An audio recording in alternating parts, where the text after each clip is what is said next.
So, the movie kicks off in a bowling alley where a bunch of dudes are chilling. Nothing crazy at first, just a regular hangout. But then, two big guys roll in looking like they walked straight out of a Mafia movie. Black coats, don't mess with us energy. One of them is Tommy Wicker, and he's not there to bowl. They're there to see this guy Luis, who apparently owes some serious cash to a crime boss named Big Doug. And surprise, surprise, Luis is late on his payment. Before Luis can even finish his excuse, his guys jump Tommy and his partner. Big mistake. Tommy lays them out like a pro fighter at a kid's birthday party. Once they get to Luis, Tommy pins his face on the ball return machine like it's a medieval punishment. Then, to drive the point home, he lets a bowling ball smash into Luis's face. Brutal.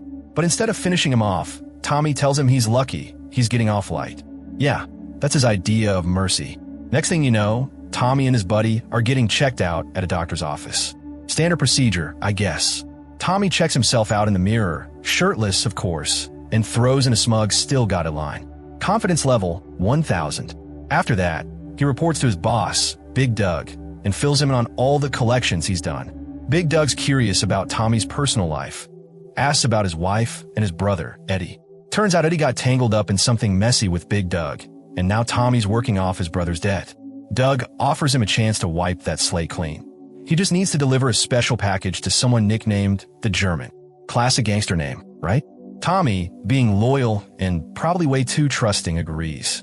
He wants to know what's inside the package, but Doug gives him the usual, "You're paid, not to ask" speech. Tommy leaves with the mysterious item and bumps into Luis on the way out, who, by the way, was sneakily eavesdropping. Once Tommy's out of sight, Doug makes a quick phone call. Who's on the other end? You guessed it, the German himself. Now we jump over to the German, who steps out of his car and heads into this fancy restaurant. He's meeting another underworld big shot named Nicholas. Nicholas is throwing a fit because the German apparently swiped some silver that was headed his way.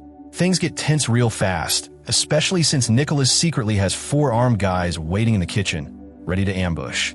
But the German? Yeah, he's 2 steps ahead.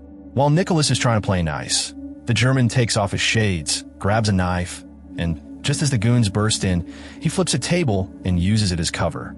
Despite being sprayed with bullets, he somehow avoids getting hit, pure movie magic, and takes down the gunman like it's just another Tuesday.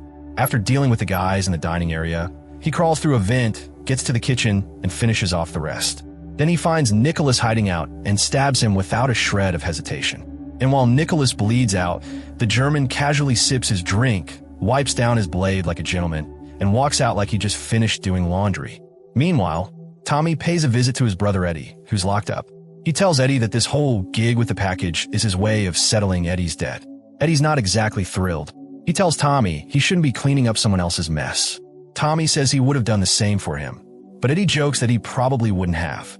Still, underneath all the snark, Eddie clearly cares. He's just worried about the risks Tommy's taking, especially with Big Doug pulling the strings. Tommy heads home and finds his wife, Darla, wandering around in a towel, table already set for dinner. They share a little romance. Cue the fade to black moment. And afterward, she asks him what he'd do if a miracle happened. She suggests maybe being a bouncer somewhere else, something safer. But Tommy says the money wouldn't cut it. Plus, he's still focused on helping Eddie.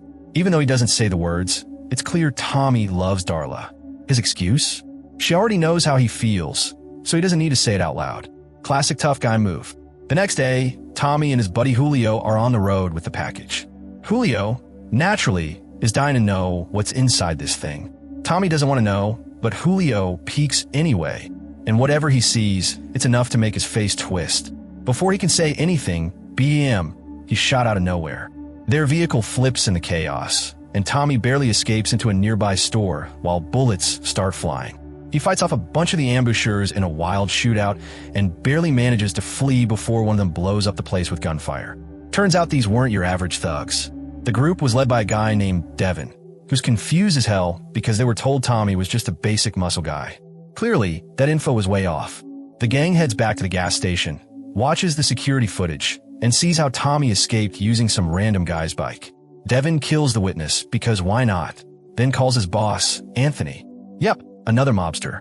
Anthony's fuming about the failure and reminds Devin that the package is a big deal. As we follow Anthony around, we see he's talking to, surprise again, Luis. That guy just can't help but switch sides. He's told Anthony that the package could cover Eddie's entire debt, so now Anthony wants it for himself. He looks more like a college professor with his Burberry scarf and yellow tie, but don't let the look fool you.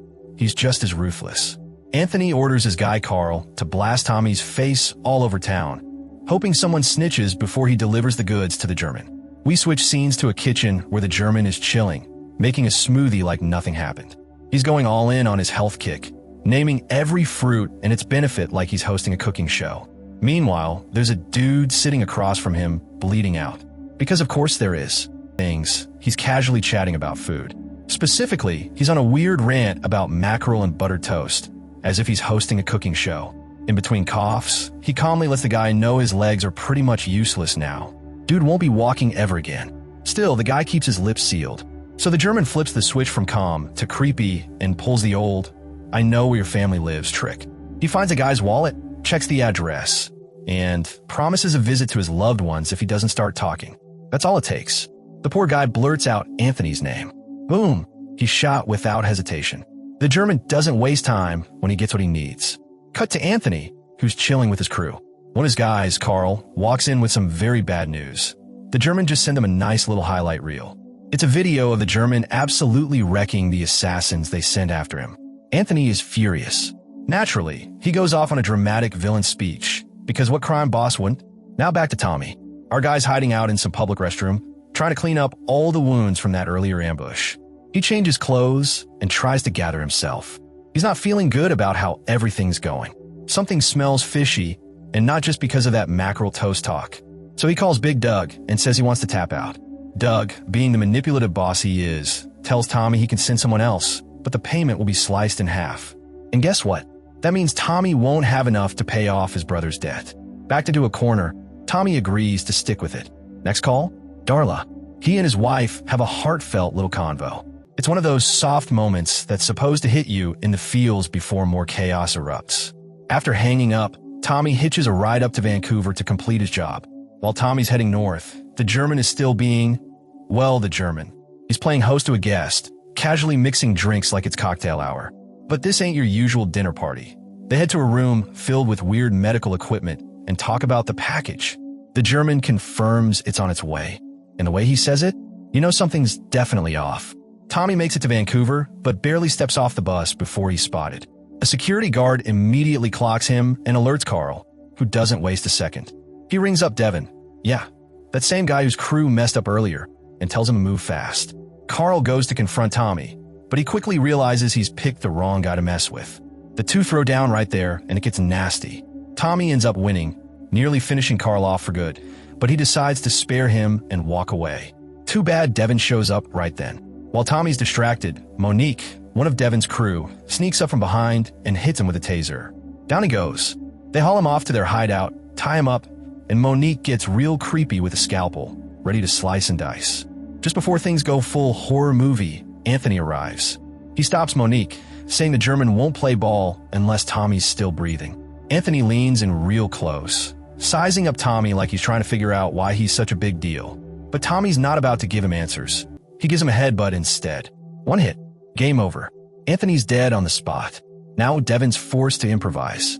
He decides they're just going to take Tommy straight to the German and try to make a deal. But before that happens, Tommy manages to Houdini his way out of the ropes. Monique's attempt at torture turns out to be all bark, no bite. He beats Devin in a rough brawl and is about to escape when another goon clocks him from behind, knocking him out cold. Tommy wakes up tied to a bed. And surprise, surprise, he's now the patient in a freaky underground surgery room. The German and a doctor are standing over him. The German starts spilling the beans, bringing up their shared history. Apparently, he betrayed Tommy in the past and still thinks it was totally justified. Then comes the real twist. Tommy isn't just carrying the package, he is the package. Big Doug literally handed him over. Sold him out. That's why all those physicals happened earlier. Doug was trying to find someone with a super rare blood type, the HH type. And guess who's a match? Yep, Tommy. The German is sick and wants Tommy's blood to replace his own. That's what this entire deal has been about. The German leaves the doctor to do his thing, assuming everything's set. But Tommy's not out of tricks just yet. He lies to the doc and says his blood's toxic, that it'll kill the German if it's used. The doc leans in closer to verify, and Tommy chomps down on his neck like a wild animal. It's gross, it's savage, and it works.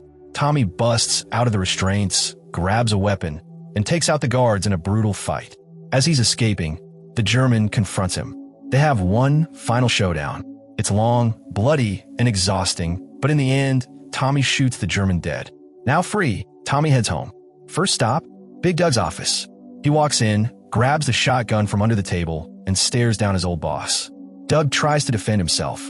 He says it was just a business decision, that he had to give up Tommy or risk his entire family getting hurt. Tommy listens, furious, but at least tries to understand. Doug gives him two options: pretend nothing happened and keep working together, or walk away, with Eddie's debt cleared for good. Tommy picks the second. No more deals, no more dirty work. He tells Doug goodbye and walks out. Next, Tommy goes to visit Eddie in jail.